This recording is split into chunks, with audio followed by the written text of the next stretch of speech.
अमेरिकी राष्ट्रपति Donald Trump ने 10% ग्लोबल टैरिफ पर साइन कर दिया है। ट्रंप के 10% ग्लोबल टैरिफ पर बड़ी खबर आपको हम दे रहे हैं। डोनाल्ड ट्रंप ने 10% अतिरिक्त टैरिफ पर साइन किया। अतिरिक्त टैरिफ पर हस्ताक्षर के बाद ट्रंप का बयान भी सामने आ गया है। ट्रंप ने कहा है कि 10% वैश्विक टैरिफ तुरंत प्रभावी हो जाएगा। 10% अतिरिक्त टैरिफ वाले विधेयक पर साइन किया है। ये डोनाल्ड ट्रंप की ओर से जानकारी भी साझा की गई है। बड़ी खबर, ट्रंप के 10% ग्लोबल टैरिफ पर यह बड़ी जानकारी है। डोनाल्ड ट्रंप ने 10% अतिरिक्त टैरिफ पर साइन कर दिया कि हालांकि कोर्ट की ओर से कल ही फटकार लगी थी डोनाल्ड ट्रंप को। जो टैरिफ लगाए गए थे अमेरिका के राष्ट्रपति के द्वारा, उस टैरिफ को गैर कानूनी कोर्ट ने बताया। लेकिन इसी बीच में यह बड़ी खबर है जहां ट्रंप ने 10% अतिरिक्त टैरिफ पर साइन कर दिया है और इसके बारे में बयान भी दिया, साझा की जानकारी। और उन्होंने कहा कि 10% जो टैरिफ है, अतिरिक्त टैरिफ, वो वैश्विक टैरिफ तुरंत प्रभावी हो जाएगा, ये उनकी ओर से कहा गया है। और 10% अतिरिक्त टैरिफ वाले विधेयक पर साइन किया है। ये डोनाल्ड ट्रंप की ओर से बातें सोशल मीडिया प्लेटफॉर्म ट्रूथ पर साझा की गई हैं, ये जानकारी दी गई है। ये 10% अतिरिक्त ग्लोबल टैरिफ है जो तुरंत प्रभाव से लागू हो जाएगा, जिस पर साइन अमेरिका के प्रेसिडेंट डोनाल्ड ट्रंप की ओर से कर दिया गया है।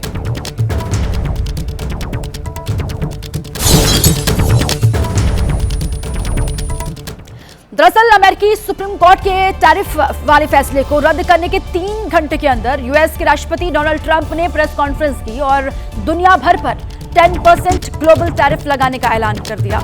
ट्रंप ने अमेरिकी सुप्रीम कोर्ट के फैसले के बाद बड़ा पलटवार करते हुए सभी देशों पर 10% अतिरिक्त वैश्विक टैरिफ लगाने का ऐलान किया है।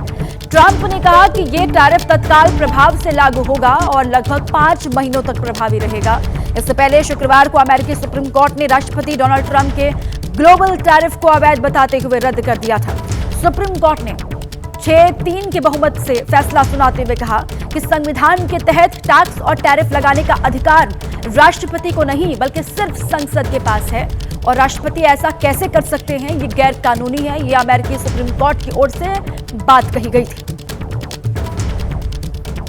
Today I will sign an order to impose a 10% global tariff under Section 122 over and above our normal tariffs already being charged.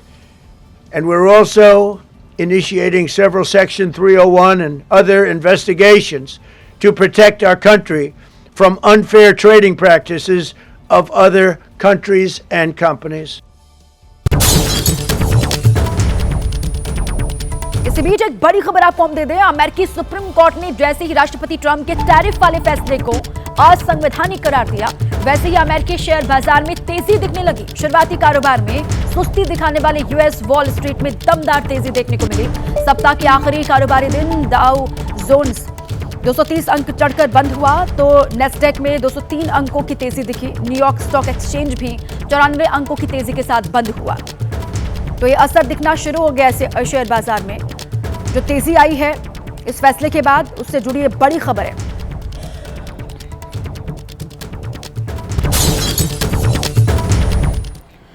राष्ट्रपति डोनाल्ड ट्रंप ने प्रेस कॉन्फ्रेंस में भारत अमेरिका ट्रेड डील पर भी बड़ा बयान दिया कि ट्रंप ने सुप्रीम कोर्ट से टैरिफ को अमान्य घोषित किए जाने के बावजूद भारत के साथ हुई ट्रेड डील पर कोई आंच नहीं आएगी। राष्ट्रपति ने साफ किया कि भारत के साथ जो शर्तें तय हुई हैं वो जारी रहेंगी। ट्रंप ने पीएम मोदी की भी तारीफ की। एक बार फिर से उन्होंने एक महान और स्मार्ट इंसान बताया पीएम मोदी को। ट्रंप ने यह भी कहा कि प्रधानमंत्री मोदी के साथ मेरे संबंध बहुत अच्छे हैं। I think Prime Minister Modi is a great gentleman, a great man, actually, but he was much smarter than the people that he was against.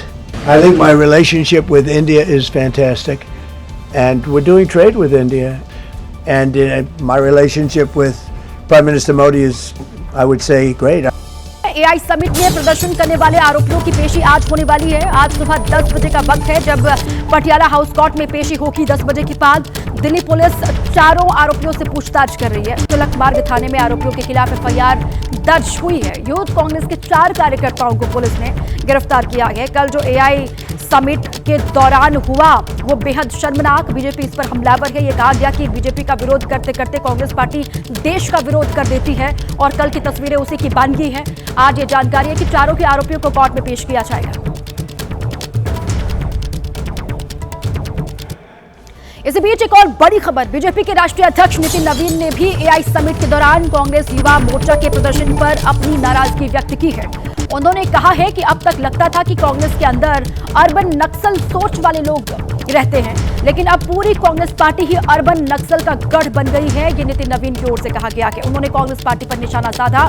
पूरी कांग्रेस अर्बन नक्सलियों का गढ़ बन गई है। नितिन नवीन ने कहा है कांग्रेस का प्रदर्शन देश के लिए दुर्भाग्यपूर्ण है। जो हुआ है कल, जो तस्वीरें सामने आई हैं, वो देश की छवि को धूमिल करने वाली तस्वीरें रही हैं। जब पूरा विश्व भारत पे गर्व कर रहा है, वैसे समय में इस प्रकार की अराजकतावादी मानसिकता के लोग, हम कह सकते हैं कि अब तक कांग्रेस के अंदर हम लोग को लगता था कि अर्बन नक्सली जाते हैं, लेकिन अब पूरा कांग्रेस अर्बन नक्सलियों से का गढ़ बन गया है। और जिस प्रकार का अंतर्राष्ट्रीय स्तर का एआई समिट को व्यवहार किया गया, पूरी कांग्रेस जिस प्रकार से समर्थन कर रही है, वो बहुत ही दुर्भाग्यपूर्ण क्षण है। वहीं इस पूरे ही मामले को लेकर जमकर सियासत भी हो रही है। एक और कांग्रेस ने जहां प्रदर्शनकारियों का बचाव किया है, तो वहीं बीजेपी ने कांग्रेस पार्टी पर ही सवाल खड़े कर दिए हैं। आज भी यूथ कांग्रेस के लड़कों ने वही काम किया जो अंग्रेजों के सामने भगत सिंह जैसे लोग करते थे। इसमें क्या बुराई है? अगर सोती हुई सरकार, अगर अहंकार में डूबी हुई सरकार देश विरोधी काम करेगी, तो आपको जगाने के लिए जहां प्रदर्शन करना पड़े किया जाएगा। Fact that the Congress party particularly picked the AI summit, where the technological prowess of India was celebrated, is a shame. AI शक्तिशाली राष्ट्रों के हाथ में और शक्तिशाली व्यक्तियों के हाथ में टूल न बन जाए, उनके शोषण के लिए एक और माध्यम न बन जाए, उसके प्रति आगाह करना प्रतिपक्ष का काम है। और जिस प्रकार से अपने को एआई सक्षम दिखाने के लिए हम किसी के प्रोडक्ट को अपने प्रोडक्ट के रूप में दिखा रहे हैं, उसमें नाराजगी लोगों में है उस बात को लेकर। दुनिया के सारे टॉप टेक्नोलॉजी के एक्सपर्ट आए थे। आपके इतने देशों के प्रधानमंत्री, राष्ट्रपति, फ्रांस के राष्ट्रपति आए थे। भारत की भूमिका की दुनिया भर में प्रशंसा हो रही है। और एक राहुल गांधी, आपके चेलों का हाल देखिए, देश को बदनाम करने का ठेका ले लिया क्या राहुल गांधी ने? इस वक्त दिल्ली से एक बड़ी खबर मिल रही है। आपको बता दें, दिल्ली के सराय रोहिल्ला इलाके में आग से हड़कंप मचा हुआ के दया बस्ती इंडस्ट्रियल एरिया में भीषण आग लगी है। 5 मंजिला खिलौना फैक्ट्री में ये आग की जानकारी सामने आ रही है।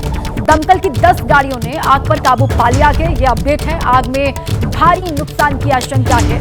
किसी के हताहत होने की खबर अभी वहां से नहीं है। ये बड़ी खबर दिल्ली से है, जहां सराय रोहिल्ला इलाका, यहां आग से हड़कंप। दया बस्ती इंडस्ट्रियल एरिया ये है, जहां पर 5 मंजिला खिलौना फैक्ट्री, जिसमें आग की तस्वीर भी आप देख पा रहे हैं। दमकल की 10 गाड़ियां वहां पर पहुंची और आनन फानन में आग पर काबू पाने का प्रयास इनकी ओर से शुरू किया गया। अभी जानकारी यह है कि आग को बुझा लिया गया है, लेकिन आग में भारी नुकसान हुआ है। भारी नुकसान की आशंका है। किसी के हताहत होने की खबर यहां से नहीं है। ये दिल्ली के सराय रोहिल्ला इलाके से बड़ी खबर है। जिस वक्त ये आग लगी और वहां पर आग पर काबू पाने की कोशिश की जा रही थी, उसी वक्त की तस्वीरें आपको हम दिखा रहे हैं।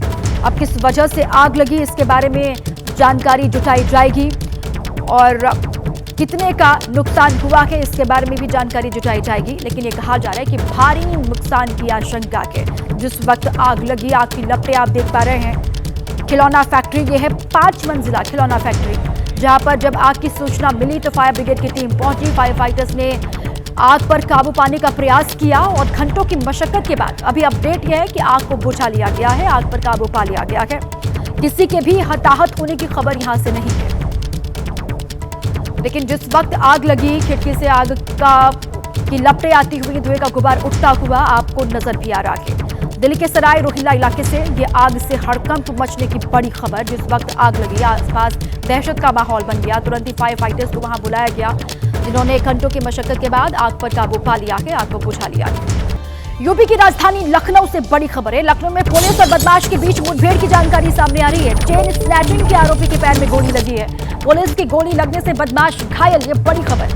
बदमाश के पास से अवैध हथियार बरामद हुआ है, ये बड़ी खबर है। लखनऊ से जहां पुलिस और बदमाशों के बीच मुठभेड़ की जानकारी है। चेन स्नैचिंग के आरोपी के पैर में गोली लगने की बात सामने आ रही है। मुठभेड़ के बाद की तस्वीर भी आपको हम दिखा रहे हैं।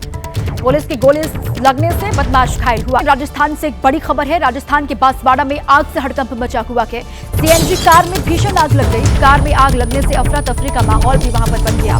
दमकल कर्मियों ने आग पर काबू पा लिया है, ये अपडेट मिल रही है। राजस्थान के बांसवाड़ा से ये आग की बड़ी खबर है। सीएनजी कार में आग लगने की तस्वीरें सामने आई हैं, आपको हम दिखा रहे हैं। कार में आग लगने की वजह से अफरा तफरी का माहौल वहां पर बन गया। लोगों की भीड़ वहां पर जुट गई, लेकिन वक्त रहते दमकल कर्मियों ने आग पर काबू पा लिया।